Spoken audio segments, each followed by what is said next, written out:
अस्सलाम वालेकुम जी। कैसे हैं आप सारे? उम्मीद करती हूँ आप सब खैरियत व आफ़ियत से होंगे। अल्हम्दुलिल्लाह।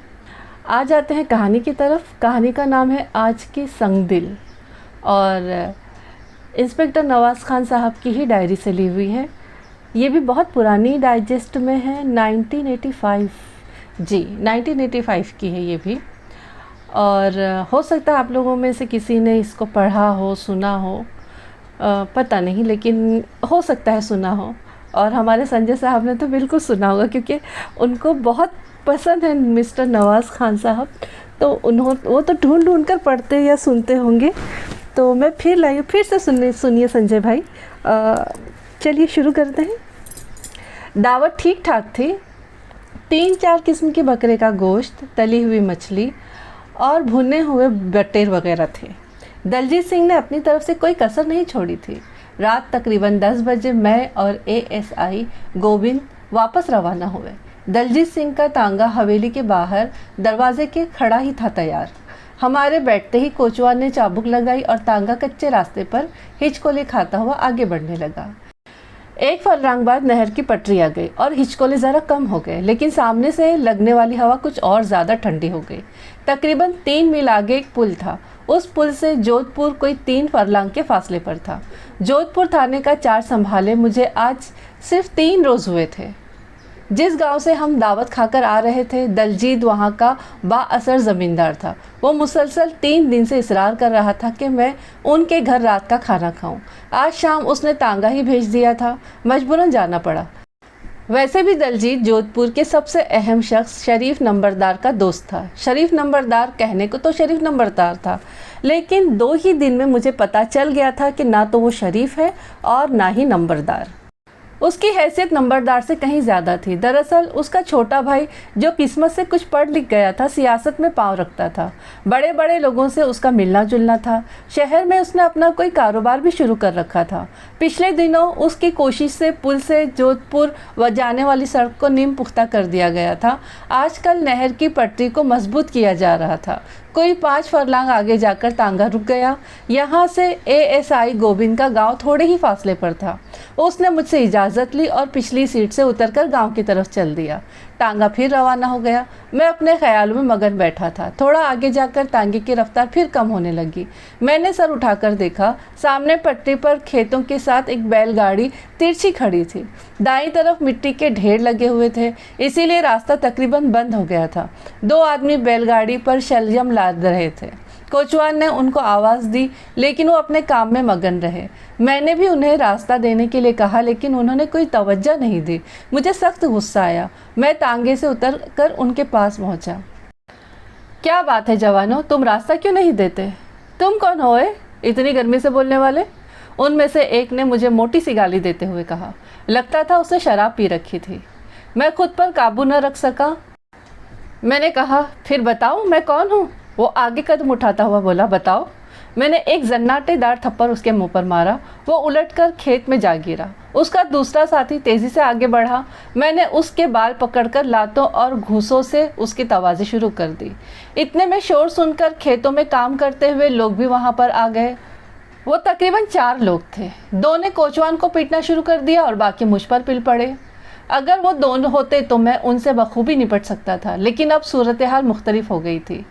1-2 ज़ोरदार मुक्के मुझे लगे। मेरा पाँव किसी चीज़ से टकराया और मैं पुश्त के बल खेत में जा गिरा। जिस शख्स को मैंने थप्पड़ मारा था वो मुझसे लिपट गया।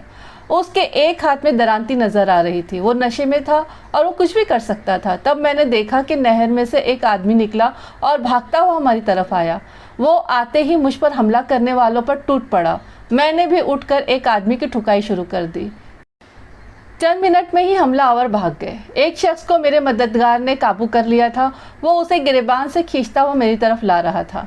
साथ ही साथ वो उसे गालियां भी देता जा रहा था। हरामखोर, सरकारी अफसर पर हाथ उठाते हो? मेरे करीब आकर बोला, ये लीजिए सरकार। उसकी आवाज़ में अजीब तरह की बेबाकी थी। मैंने गौर से उसे देखा। उसकी उम्र कोई 19-20 साल की रही होगी। लंबा कद, चौड़े शाने और भरा भरा जिस्म। कुशादा पेशानी के नीचे 2 रोशन आंखें चमक रही थी। उसके लंबे लंबे बाल माथे से चिपके हुए थे। और कपड़े भी गीले हो रहे थे। मेरा ख्याल है कि जब लड़ाई शुरू हुई वो नहर के दूसरे किनारे पे था। मेरी मदद के लिए उसने सख्त सर्दी में नहर के अंदर छलांग लगा दी थी और वाकई उसने जवां मर्दों वाला काम किया था। मैंने उसको शाबाशी दी।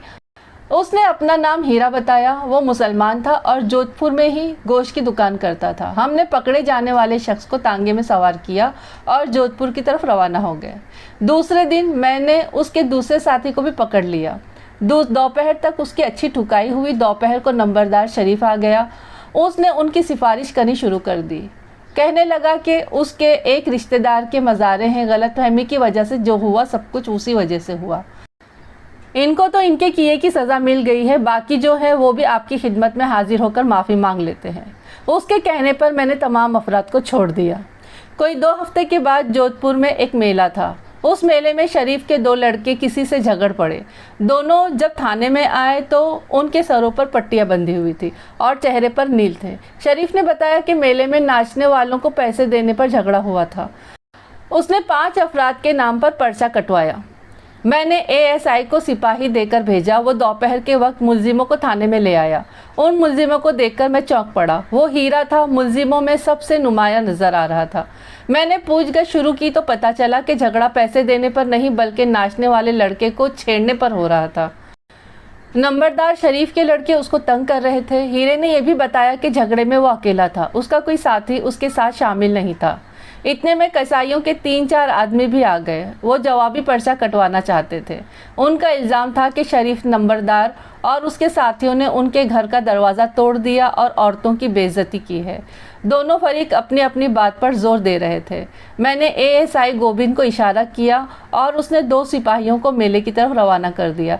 थोड़ी ही देर बाद वो उस लड़के को लेकर आ गए जिसकी वजह से झगड़ा हुआ था। मैंने उन्हें अलग अलग कमरे में भेज दिया। लड़के के साथ उसका बाप भी था। वो किसी खाना बदोश कबीले से ताल्लुक़ रखते थे। लड़का 13-14 साल का था, बहुत खूबसूरत। वो लड़की का सॉन्ग भर के नाचता था। मैंने उसके बाप से हकीकत हाल बयान करने को कहा। उसने बताया कि नंबरदार के लड़के हमारी रोज़ी पर लात मार रहे हैं, हमें तंग करते हैं और मेरे लड़के से छेड़छाड़ भी करते हैं। मैंने उन्हें मना किया तो मुझे भी गालियां देकर चुप करा दिया। जब उनकी शरारतें हद से बढ़ गई तो उस दूसरे लड़के ने उनकी पिटाई कर दी। वो बड़ा जीदार लड़का है जी, आप यकीन नहीं करेंगे। नंबरदार के दोनों लड़कों के साथ 3-4 अफराद और भी थे। उसने सबको टकरे मार मार कर हुलिया ख़राब कर दिया। सब चीखें मारते हुए भाग गए। क्या उसके साथ कोई और भी लड़के थे? मैंने पूछा। नहीं जी, वो अकेला, उनसे नहीं संभाला जाता था। जिसको टक्कर पड़ती वो भाग जाता। बड़ा शेर बच्चा है जी वो, और वैसे भी किस्मत वाला है, वरना नंबरदारों ने उसे छोड़ना नहीं था।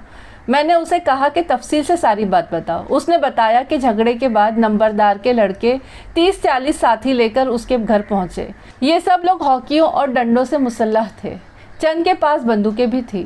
ये पहले तो घर से बाहर ललकारते मारते रहे, फिर दरवाज़ा तोड़कर अंदर घुस गए। सुना है उन्होंने औरतों को गालियां भी दी और उस घर के एक आदमी को थप्पड़ मारे। खुशकिस्मती से ये लड़का हीरा घर में नहीं था।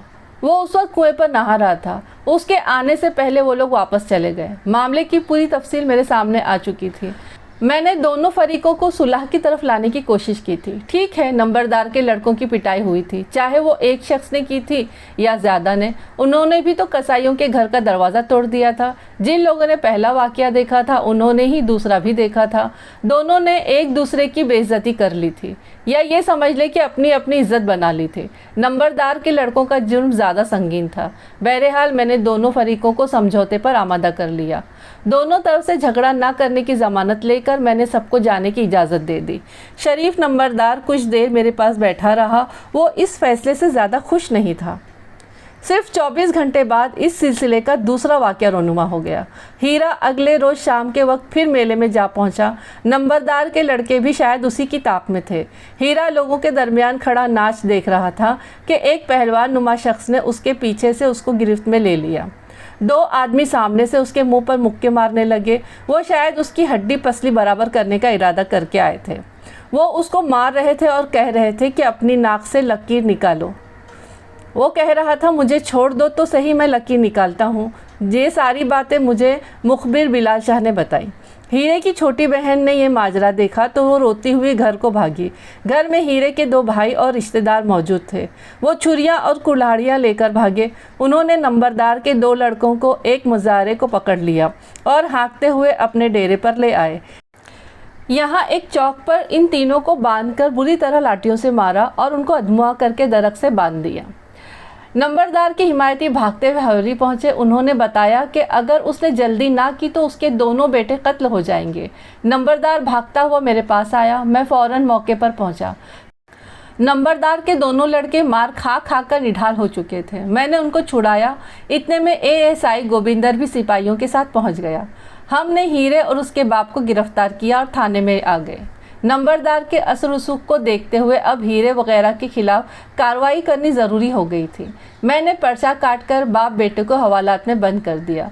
फ़र्ज़ की अदायगी में कुछ तर्क काम भी करने पड़ते हैं। ना चाहते हुए भी मैंने अमले को हीरे की ठुकाई का हुक्म दिया। बाद अज़ा दंगा फसाद और नुक्स अमन के जुराइम में हीरा जेल चला गया, लेकिन सेशन कोर्ट में उसकी ज़मानत हो गई और वो रिहा होकर घर आ गया। दिन गुजरते रहे। शरीफ नंबरदार की एक जवान लड़की थी जिसका नाम रानो था। 1-2 दफ़ा उसके घर की दावत में मैंने उसे देखा था। वो काफ़ी भोली भाली और ख़ूबसूरत लड़की थी।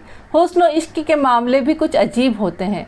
ऐसे लगता है जैसे इश्क करने वाले जहन से नहीं बल्कि दिल से सोचते हैं।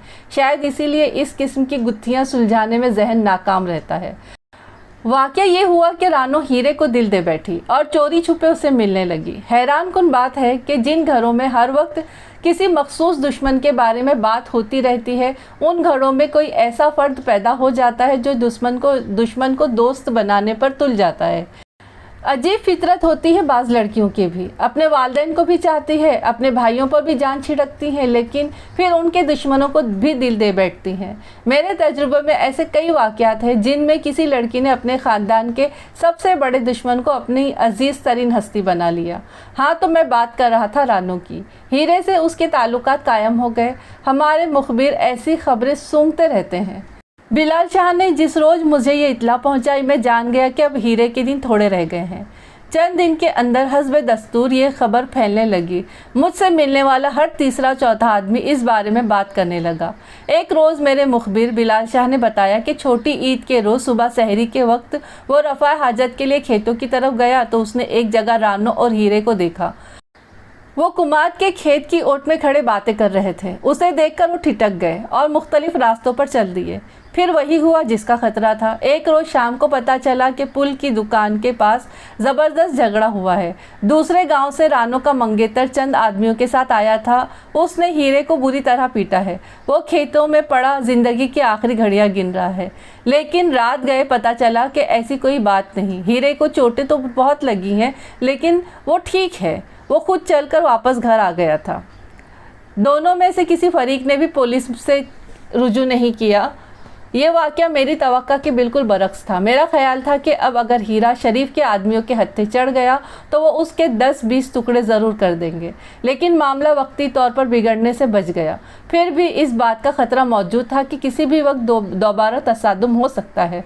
मैंने सोचा कि कल दोनों पार्टियों को बुलाकर इस सिलसिले में बात करूँगा और अगर उनके इरादे ठीक नज़र ना आए तो दोनों तरफ से 5-5, 10-10 आदमी अंदर कर दूंगा। लेकिन वही हुआ जिसका अंदेशा था। उसी रात किसी ने रानो के मंगेतर चंद्रू को गले पर छुरी फेरकर हलाक कर दिया। सिर्फ एक दिन पहले उसका हीरे से झगड़ा हुआ था। कई लोगों के सामने हीरे ने चंद्रू को जान से मारने की धमकियां दी थी। जाहिर है जहन फौरी तौर पर हीरे की तरफ जाना था। कत्ल की इत्तला मुझे रात पिछले पहर अजानों से कुछ पहले मिली थी। मैं फ़ौरन उसी वक्त मौका वारदात की तरफ रवाना हो गया। मेरी वापसी तक एएसआई गोविंदर 3 मुख्तलिफ जगहों पर छापे मार चुका था, लेकिन हीरे का कहीं पता नहीं था। मौका वारदात पर कातिल एक निशानी छोड़ गया था। ये एक चांदी का बड़ा सा तावीज़ था जिस पर सुर्ख रंग का धागा पड़ा था। मैं फ़ौरन पहचान गया कि ये तावीज़ मैंने हीरे के गले में देखा था। शक की कोई गुंजाइश नहीं थी। इस कत्ल में हीरे का हाथ था। मैं 3 दिन तक हीरे का पता चलाने की कोशिश करता रहा। तफ्तीश के तमाम राइज तरीके मैंने आजमा लिए। मकामी खोजियों की मदद ली। हीरे की घर वालों को बंद किया। उसके मिलने जुलने वालों से पूछताछ की। कोई फ़ायदा नहीं हुआ। बहरहाल ये कोई छोटा मोटा जुर्म तो था नहीं कि पुलिस हिम्मत हार कर बैठ जाती। ये कत्ल का केस था और फिर शरीफ नंबरदार के अस व रसूख को देखते हुए कातिल को जल्द अज जल्द ढूंढना ज़रूरी था। हमारी कोशिश जारी थी। कभी कभी मैं भी इस अंदाज से सोचता कि हीरे की ज़िंदगी अब बर्बाद हो गई थी। आज नहीं तो कल उसे कानून के हत्थे चढ़ना था। नंबरदारों की सरकारी दरबारी में सुनी जाती थी और वो आसानी से उसे फांसी दिलवा सकते थे। मुजरिम लोगों से मेरा इस कदर वास्ता रहता था कि मैं बदफितरत लोगों को पहली ही नज़र में पहचान लेता था। मेरे अंदर से आवाज़ आती थी कि हीरा बदफितरत नहीं है, वो सिर्फ जीदार या कह ले के हद छुट था। अगर उससे अच्छे हालात मिलते तो वो एक कामयाब ज़िंदगी गुजार सकता था। बहरहाल अब वक्त गुजर चुका था। अब वो एक मफरूर कातिल था और मुझे उसको गिरफ्तार करना था। उस रोज़ मैं थाने में बैठा एक अदम पता मुकदमे की फ़ाइल देख रहा था कि मुंशी ने आकर बताया, एक औरत आपसे मिलना चाहती है। मैंने उसे अंदर भेजने को कहा। वो एक बूढ़ी औरत थी। उसने मैले कुचैले कपड़े पहन रखे थे। आते ही वो मेरी कुर्सी के पास बैठ गई। उसने बताया कि वो चौधरी साहब के घर से आई है। इतनी देर में मैं उसे पहचान चुका था। वो शरीफ नंबरदार के यहाँ पर मासी का काम करती थी, यानी वो वहाँ पर बर्तन मांजती थी। मैंने एक दफ़ा उसे नंबरदार की हवेली में देखा था। कहो माई, क्या बात है? मैंने उसे हौसला देते हुए कहा। वो खासी डरी डरी दिखाई दे रही थी। उसने कहा, मुझे रानू बीबी ने आपके पास भेजा है, इस बात का किसी को पता न चले। मैंने उसे डांटते हुए कहा, जो कहना है साफ साफ कहो, वक्त ज़ाय न करो। वो किस देर तक तो रानू की तारीफ़ें करती रही, फिर बोली, वो हीरा तो खुद ही उनके पीछे पड़ गया था। रानू तो माँ बाप की इज्जत पर मरने वाली लड़की है जी। अगर पहले उसके दिल में हीरे के लिए कोई जगह थी भी तो अब नहीं रही। जिस रोज़ चंद्रू से उसका झगड़ा हुआ था, मैंने खुद उसे हीरे को बुरा भला कहते सुना था। इतना कहकर माई कुछ देर खामोश रही, फिर बोली, लेकिन रानो का ख्याल है कि चंद्रू को हीरे ने कत्ल नहीं किया। वो कहती है कि वो छुप कर किसी बेगुनाह को फांसी पर चढ़ता नहीं देखना चाहती।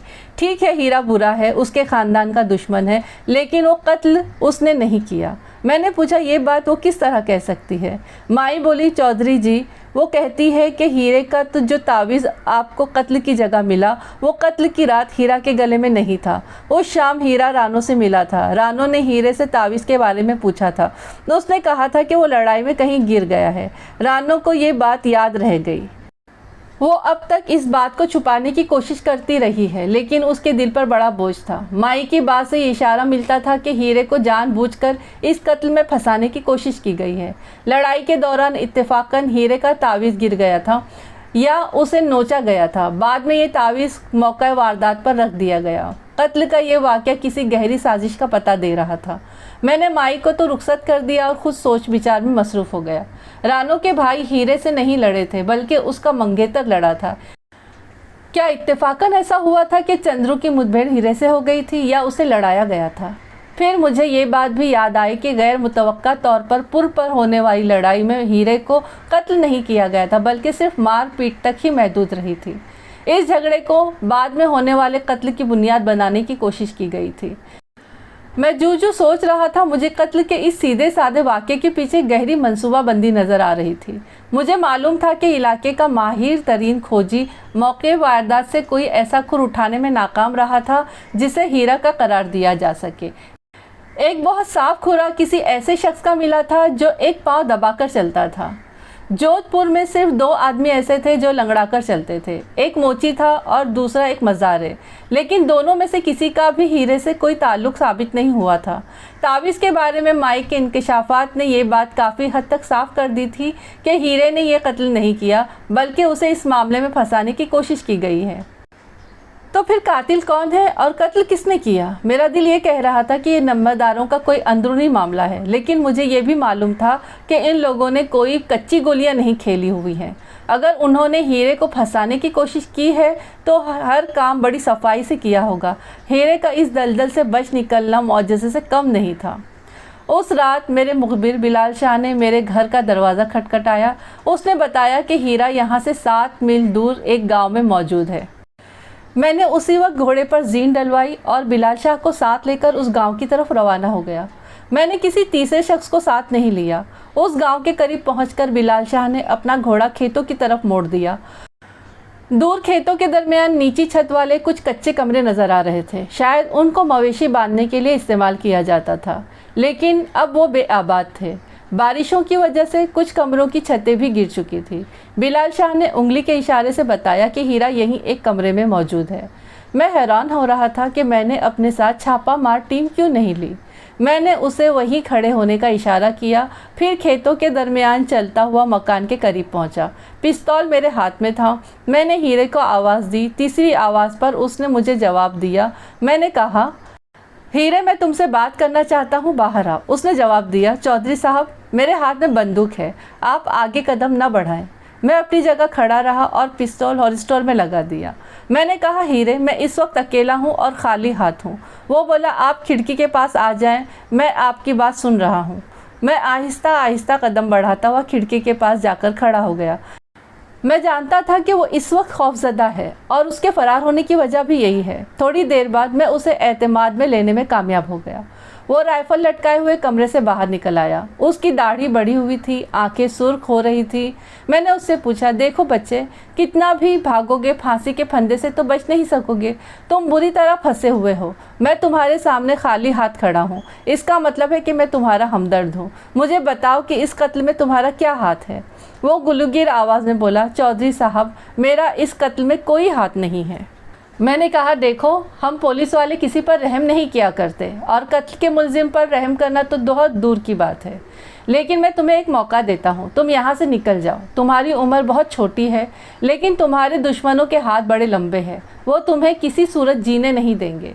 वो मेरी बात समझ रहा था। उसने कहा, चौधरी साहब, यहाँ मेरा सब कुछ है। मैंने ठोस लहजे में कहा, ज़िंदगी चाहते हो तो सब कुछ छोड़ना पड़ेगा। माँ बाप, घर बार, प्यार, मोहब्बत, सब कुछ।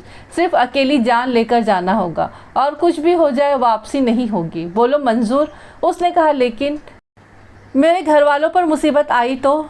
मैंने कहा, मैं कोई वादा नहीं करता, लेकिन जब तक यहाँ हूँ उनकी हिफाजत करने की कोशिश करूँगा। वो कुछ देर गुमसुम खड़ा रहा, फिर बोला, ठीक है चौधरी साहब। मैंने बंदूक उससे ले ली। वो मुझे सलाम करके अंधेरे में रूपोश हो गया। मैं थोड़ी देर वहाँ खड़ा रहा, फिर घोड़ों की तरफ वापस चल दिया। बिलाल शाह बिल्कुल ख़ास आदमी था। मुझे उसकी तरफ से कोई फ़िक्र नहीं थी। मैंने उसे सारी बात समझा दी। दूसरे रोज़ मैंने हीरे के बाप को बुलाकर उसे सारी तफसील समझाई और ख़ास तौर पर ताकीद की कि किसी को हत्तल इम्कान अपनी बीवी को भी इस बारे में बताने की कोई ज़रूरत नहीं। अब सवाल ये पैदा होता था कि असल कातिल कौन है। नंबरदार के अपने घराने पर मुझे सबसे ज़्यादा शक था। चंद्रू को कत्ल करने वालों ने दोहरी चाल चली। एक तो अपने एक दुश्मन का किस्सा तमाम कर दिया और दूसरे हीरे को भी फांसी के फंदे तक पहुंचा दिया। मज़ीद मालूमात के लिए मैंने शरीफ नंबरदार के घर काम करने वाली माई से रुजू किया। वो काफ़ी भरोसे की औरत मालूम होती थी। एक रात खुफिया तौर पर मैंने उसे अपने थाने बुलाया। मैंने उससे कहा कि वो नंबरदार की बेटी से कुछ और बातें मालूम करने की कोशिश करे। दूसरे दिन रात के वक्त बुढ़िया फिर मेरे पास आई। उसने बताया, रानू की बातों से जाहिर होता है कि उसके बाप या भाइयों वगैरह में से किसी ने चंद्रू को कत्ल नहीं किया। चंद्रू शरीफ नंबरदार के बचपन का यार का बेटा था। बहुत पहले उसके बाप ने रानू का हाथ मांग लिया था। शुरू में वो काफ़ी पैसे वाले थे, लेकिन फिर किसी मुकदमे में उनकी सारी ज़मीनें बिक गई और चंद्रू का बाप जेल में मर गया और उसकी माँ, 2 भाई भी वबाई बीमारी में मर गए। वो अकेला ही था। रानो का कहना था कि वो सोच भी नहीं सकती कि चंद्रू को उसके बाप या उसके भाइयों ने मरवाया होगा। चंद रोज़ बाद मैंने खुद भी शरीफ नंबरदार और उसके बेटों से गैर महसूस तौर पर पूछगछ की। मुझे भी यही अंदाज़ा हुआ कि कम से कम शरीफ नंबरदार का इस कत्ल में कोई हाथ नहीं, लेकिन मुझे एक अंदाज़ा ये भी हुआ कि वो इस कत्ल के बारे में कुछ ना कुछ जानता ज़रूर है। बहरहाल मैंने उससे ऐसा कोई सवाल नहीं किया जिससे उसके जहन में ख्याल पैदा हो कि मैं उस पर शक कर रहा हूँ। शरीफ नंबरदार का घराना बराबर मुझ पर जोर दे रहा था कि मैं कातिल को जल्द अज जल्द ढूंढने की कोशिश करूं। उनका इशारा जाहिर है हीरे की तरफ था। मैंने उन्हें यकीन दिलाया कि मैं कातिल को ढूंढने में कोई कसर उठा नहीं रखूंगा। कोई 3 हफ्ते के बाद कसाईयों और नंबरदारों में फिर लड़ाई हुई। इस दफ़ा कसूर सरासर नंबरदार के घराने का था।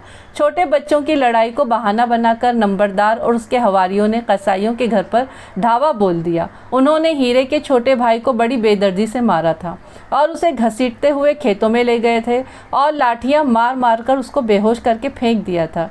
ये एक नहायत ही संगीन वारदात थी। मैंने किसी की तरफदारी करने की कोशिश नहीं की थी, सिर्फ और सिर्फ इंसाफ किया था और इंसाफ के तकाजे पूरे किए। लेकिन इस पर भी शरीफ नंबरदार आग बगोला हो गया। बाद में कुछ लोगों की ज़ुबानी मुझे पता चला कि वो मुझ पर कसाईयों की तरफदारी का इल्ज़ाम लगा रहा है। दूसरे रोज़ ही बड़ी बड़ी सिफारिशें आ गई और मैंने नंबरदार के दोनों बेटों को बादल नाखास्ता छोड़ दिया। नंबरदार से अब पहले वाले ताल्लुकात नहीं रहे थे, लेकिन फिर भी उसमें इतनी हिम्मत नहीं थी कि खुलकर मेरी मुखालिफत करता। वो मेरे बारे में अच्छी तरह जानता था। शायद मेरी जगह कोई दूसरा अफसर होता तो वो रातों रात उसका तबादला करा देता। चंद दिन और गुजर गए। मुझे खतरा था कि अपने भाई के साथ होने वाली ज़्यादती का सुनकर हीरा कहीं तैश में ना आ जाए। उसकी वापसी बहुत से हंगामों की बुनियाद पड़ सकती थी। लेकिन 8-10 रोज़ गुजरने के बाद भी मुझे इत्मीनान हो गया। या तो इस वाक़े की खबर हीरा तक पहुंची नहीं थी या उसने वादा निभाने के लिए खुद पर जब्त कर लिया था। मैं मुसलसल चंद्रू के कातिल की खोज में था, लेकिन अभी तक कोई वाज़ेह रास्ता नज़र नहीं आया था। बहरहाल तफ्तीश जारी थी। मैं नंबरदार के घर काम करने वाली माई से वक्तन फ़ौक्तन मालूमात हासिल करता रहता था। उसकी ज़ुबानी मुझे नंबरदार के घर के अंदरूनी हालात का इल्म होता रहता था। नंबरदार की लड़की रानो बहुत परेशान और उदास रहती थी। मेरा ख्याल था कि वो हीरा को दिल से भुला नहीं सकी थी। यहाँ तक कि 1-2 बार उसने बुढ़िया से जहर लाने की फरमाइश भी की। इससे अंदाज़ा होता था कि वो हीरे के साथ बहुत मोहब्बत करती थी और इस मोहब्बत में बहुत दूर निकल गई थी। मेरा अंदाज़ा था कि अब नंबरदार जल्द ही उसकी शादी कर देगा। हस्बे तवक्का चंद ही रोज़ बाद पता चला कि नंबरदार अपनी लड़की की शादी धूमधाम से कर रहा है। एक दफ़ा फिर मेरा ख्याल हीरे की तरफ चला गया। अगर शादी के मौके पर उसने गड़बड़ की कोशिश की तो कोई निहायत ही संगीन वाक़या रूनुमा हो सकता था। मैंने शरीफ नंबरदार से मुलाकात की और उसे इशारे किनारे में इस ख़तरे से आगाह किया। उसे अपने चेले चांटों पर बेइंतहा भरोसा था। उसने गुरूर से कहा, चौधरी साहब, अगर उसकी हवा भी इस तरफ आई तो वो वापस नहीं जाएगी। शादी की तैयारियां ज़ोरों शोर से जारी थी। नंबरदार ने रानो का रिश्ता छोटे भाई की तरफ किया था। इसी भाई का जिक्र मैंने शुरू में किया था। उसका नाम नज़ीर था और शहर जाकर मियाँ नज़ीर मोहम्मद बन गया। आमतौर पर उसे मियाँ साहब ही कहा जाता था। मियाँ साहब से मेरी मुलाकात शादी के 1 रोज़ पहले हुई। वो इंतज़ामात का जायज़ा लेने के लिए गांव आया था। उसने सर पर टोपी और तोंद के ऊपर शेरवानी कसी हुई थी। बातचीत में वो बड़ा नरम खू और बाइखलाक दिखाई देता था, लेकिन उसकी छोटी छोटी आँखों में मक्कारी की चमक नज़र आती थी। मैं ऐसे लोगों को अच्छी तरह पहचानता हूँ। ये लोग अपने फ़ायदे के लिए हर काम कर गुजरते हैं। दूसरे दिन बारात आनी थी। मैंने अपने चंद आदमियों को सफ़ेद कपड़ों में गांव के इर्द गिर्द मुतय्यन कर दिया था। मैं हीरे को किसी किस्म का मौका नहीं देना चाहता था। दोपहर 1 बजे के करीब बारात आई। बड़ी गर्मजोशी से बारात का इस्तकबाल किया गया। बाराती तकरीबन 8 घंटे तक हवाई फायरिंग करते रहे। दूल्हा के दोस्तों में मुझे चंद बदकुमाश अफराद भी नज़र आए। एक शख्स को तो मैं अच्छी तरह जानता था। वो कत्ल और डकैती के कई मुकदमों में मुलविस रहा था। मेरे जहन में कई ख्याल सर उठाने लगे। रानो का खाविंद मुझे कोई शरीफ आदमी दिखाई नहीं देता था। कहीं ऐसा तो नहीं कि चंद्रू के कत्ल में उसका ही हाथ हो। मैं जूं सोचता गया, जहन की गिरहें खुलती चली गई। मियाँ मोहम्मद नज़ीर एक शातिर और चालबाज शख्स था। वो रानो की बहुत बड़ी जायदाद के लालच में उसे अपनी बहू बनाना चाहता था, लेकिन उसके रास्ते की रुकावट चंद्रू था। दूसरी तरफ हीरा भी उसे परेशान कर रहा था। उसने एक तीर से 2 शिकार किए थे। चंद्रू को मारकर हीरे को कातिल बना दिया। बाद में शरीफ नंबरदार को इस हकीकत का पता चला होगा, लेकिन वो खुद भी रानो का हाथ चंद्रू के हाथ में देने में हिचकिचाहट का शिकार था। चंद्रू उनके ख़ानदान की बराबरी नहीं करता था। इस कत्ल से उसका रास्ता खुद ब खुद साफ हो गया था। उसने चंद्रू के कत्ल को भूलकर अपनी बेटी का हाथ भतीजे के हाथ में देने का फैसला कर लिया। बारात हवेली के बड़े दरवाजे के सामने पहुंची। दूल्हा घोड़े समेत हवेली के अहाते में दाखिल हो गया। तमाम लोग अपनी अपनी जगह पर बैठ गए। बारात में कई एक बड़े सरकारी ओहदेदार भी नज़र आ रहे थे। मैं अजीब से शशोपंज में था। कुछ समझ में नहीं आ रहा था।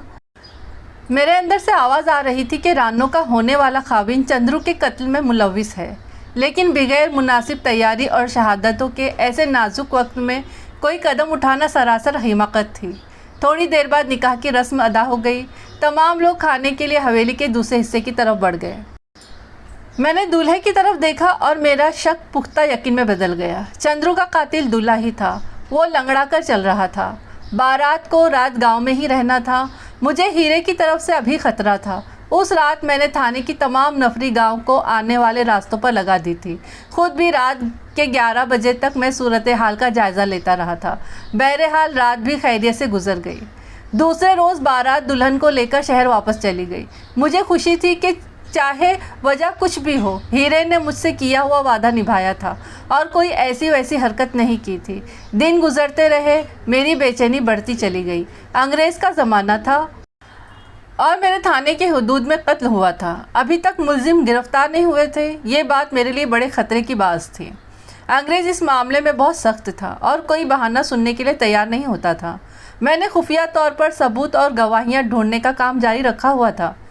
मुझे ये जानकर हैरत हुई थी कि नंबरदार की बरादरी में कई ऐसे लोग थे जो जानते थे कि चंद्रू को नंबरदारों ने ही कत्ल किया है, लेकिन इसके बावजूद वो ज़ुबान खोलने की हिम्मत नहीं रखते थे। मुझे एक जगह से एक बात का सबूत भी मिल गया था कि रानो का खाविंद अल्ताफ़, जिसे कई लोग छोटे मियाँ साहब भी कहते थे, रानो के मंगेतर चंद्रू से मिला था। उसने चंद्रू को हीरे के ख़िलाफ़ भड़काया और दोनों को लड़ाया था। दोनों में से कोई भी मर जाता उसका फ़ायदा उसी को होता था, लेकिन शायद चंद्रू भी किसी हद तक इस बात को समझ गया था। हालांकि पुल पर होने वाली लड़ाई में उसके साथ अल्ताफ़ के कई आदमी थे, लेकिन उसने हीरे को जान से मारने की कोशिश नहीं की थी। अल्ताफ़ ने सारा प्रोग्राम पहले से ही बना रखा था। जब ये दाव बेकार हो गया तो उसने चंद्रू को कत्ल कर दिया और इस कत्ल में हीरे को फंसा दिया। मैंने इस केस पर काफ़ी मेहनत की थी और मुझे पूरी उम्मीद थी कि मुजरिम को करार वाकई सज़ा मिलेगी। मैं अपना फ़र्ज़ अदा कर रहा था और मेरे जानने वालों को पता है कि मैंने फ़र्ज़ निभाते हुए कभी खदशों को दिल में जगह नहीं दी। एक रोज़ मैं चंद सिपाहियों के साथ अमृतसर गया। मुकामी थानेदार से मिलकर हमने छापा मारा और अल्ताफ़ को उसके घर से गिरफ़्तार कर लिया। तफ्तीश में पहले ही मुकम्मल कर चुका था।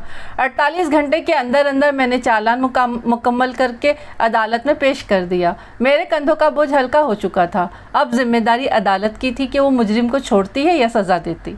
मुझे सख्त हैरत हुई जब पहली ही पेशी में अल्ताफ़ को ज़मानत हो गई। नंबरदार और उसके हवारी अब खुलकर मेरी मुखालिफत करने लगे थे।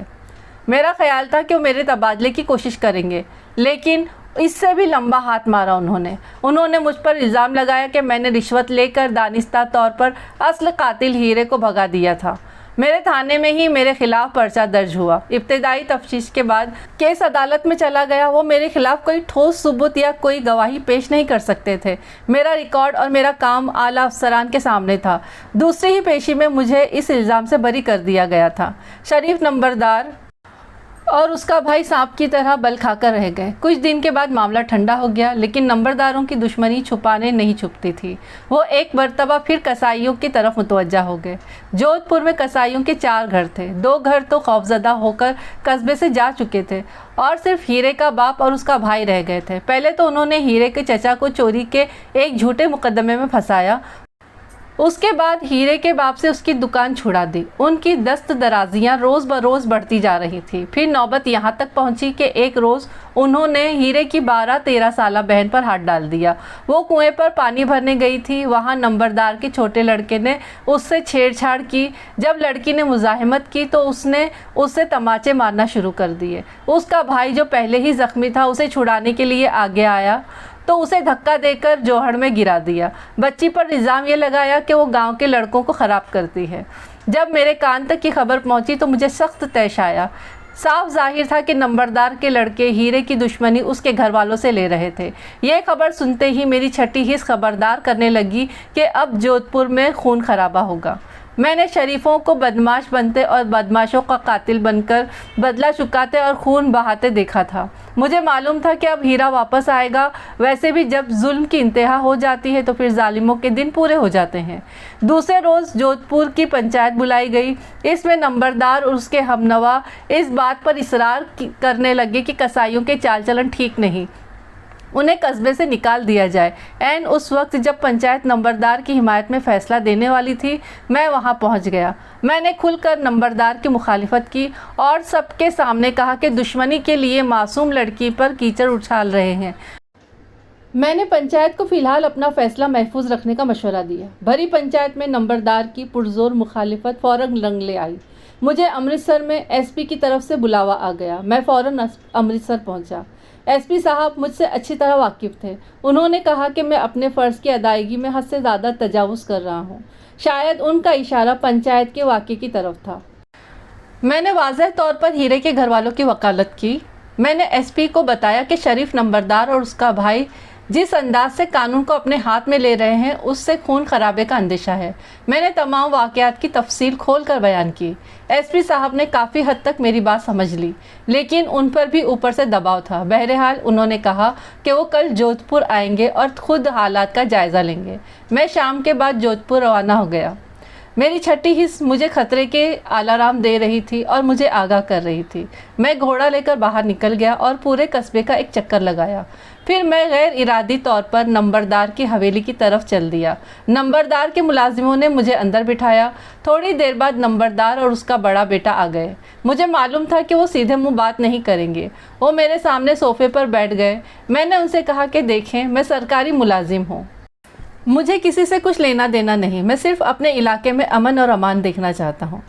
आप ये बात दिल से निकाल दें कि मैं आपसे कोई ज़ाती दुश्मनी रखता हूँ। नंबरदार का बेटा तनक कर बोला, चौधरी साहब आप मतलब की बात करें, हमें मालूम है कौन हमारा दोस्त है और कौन दुश्मन। शायद उसका ख्याल था कि मुझे अमृतसर से जो बुलावा आया था उसके नतीजे में मैं माफ़ी मांगने की या सुलह कराने के लिए आया हूँ। मैंने नंबरदार से मुखातिब होकर कहा, मैं चाहता हूँ कि आप लोग होशियार रहें। अगर आप कहें तो हवेली की हिफाजत के लिए कुछ आदमी भेज देता हूँ। शरीफ नंबरदार ने गुस्से से कहा, चौधरी साहब हमारी हवेली आपके आदमियों की मोहताज नहीं, हम अपनी हिफाजत खुद कर सकते हैं। आप हमें हमेशा उस कसाई के लौंडे से डराने की कोशिश करते हैं। शायद अभी तक आपको हमारी ताकत का अंदाज़ा नहीं हुआ।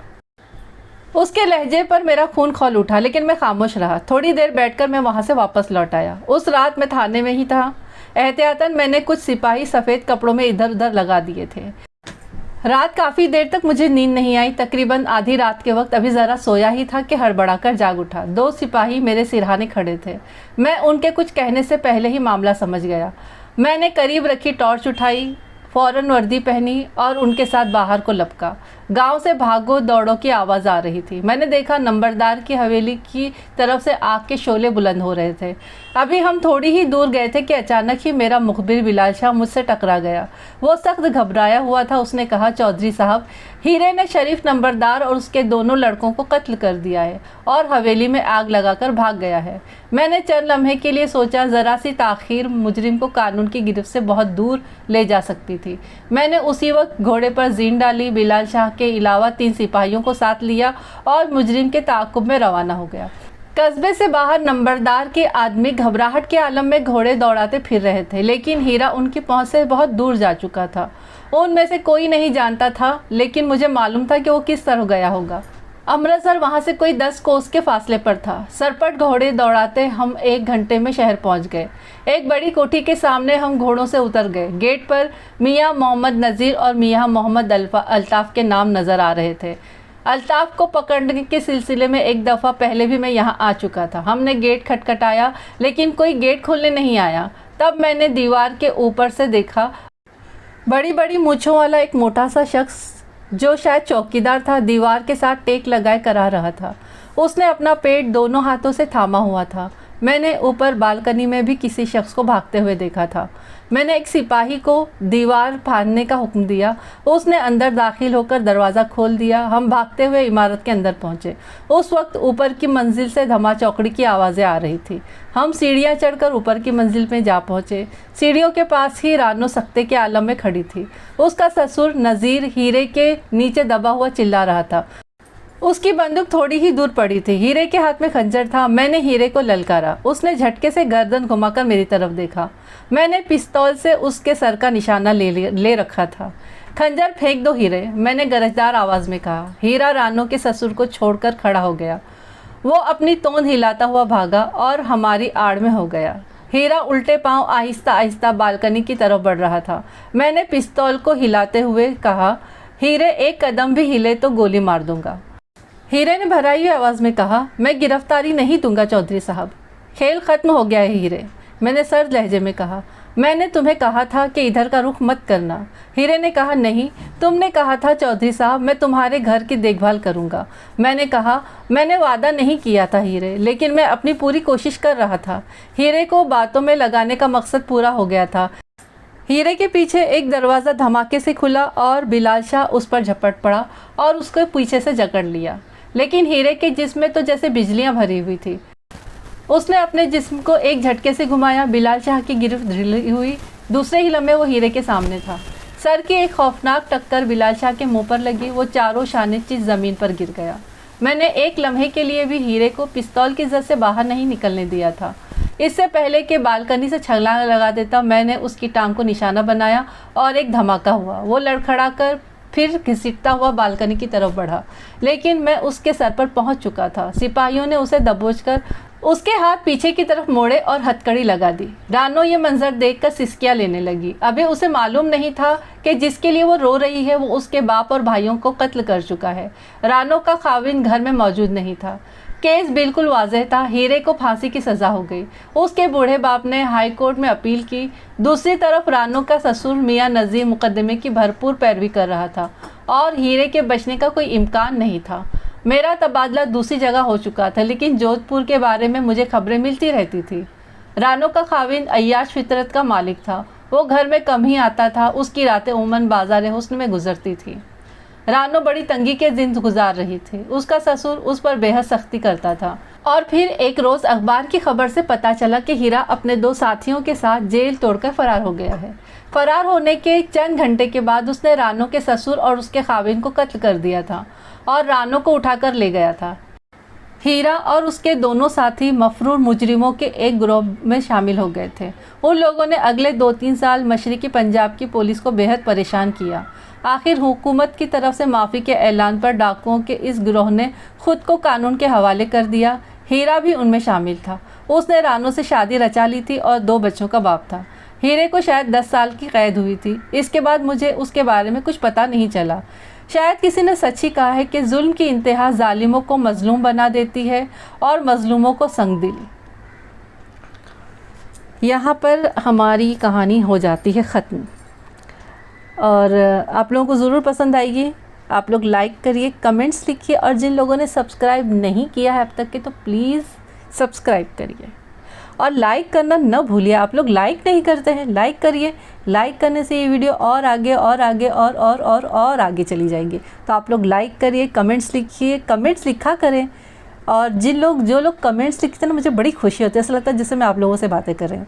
तो आप लोग कमेंट्स लिखा करें और मैं देखिए सबके कमेंट्स का जवाब देती हूँ। आप लोग प्लीज़ कमेंट लिखा करें। और कहानी की तरफ आ जाते हैं तो अक्सर होता यही है कि किसी सीधे साधे इंसान पर अगर जुल्म हो तो वो बर्दाश्त की हद से जब गुजरने लग जाता है तो फिर वो भी अपने आपे से बाहर हो जाता है। फिर वो भी अपने लिए स्टैंड लेना शुरू कर देता है। तो हर एक को हक है अपने आप को बचाने का। तो जालिमों को इतना जुल्म नहीं करना चाहिए कि ख़ुद एक दिन वो अपने जुल्म के चक्कर में पड़ जाए। इसीलिए कि अल्लाह ताला जालिमों को बिल्कुल पसंद नहीं करता। इन्नल्लाह ला युहिब्बुज़ ज़ालिमीन, है ना, कुरान की आयत भी है। तो हमें भी जुल्म करने से बचना चाहिए कि हमसे किसी अनजाने में ही सही किसी के साथ हमसे ज़्यादती ना हो। बस अपना ख्याल रखिए और सब्सक्राइब करिए जिन लोगों ने नहीं किया है। प्लीज़ थोड़े से बाकी रह गए, कंप्लीट करवा दीजिए। और लाइक करिए भाई, लाइक करिए। एक टच करना है बस, अंगूठे पर कर दीजिए। चलिए फिर मिलते हैं अगली कहानी के साथ में। और अपना खूब ख्याल रखिए, मुझे दुआओं में याद रखिए। अस्सलाम वालेकुम, अल्लाह हाफिज़।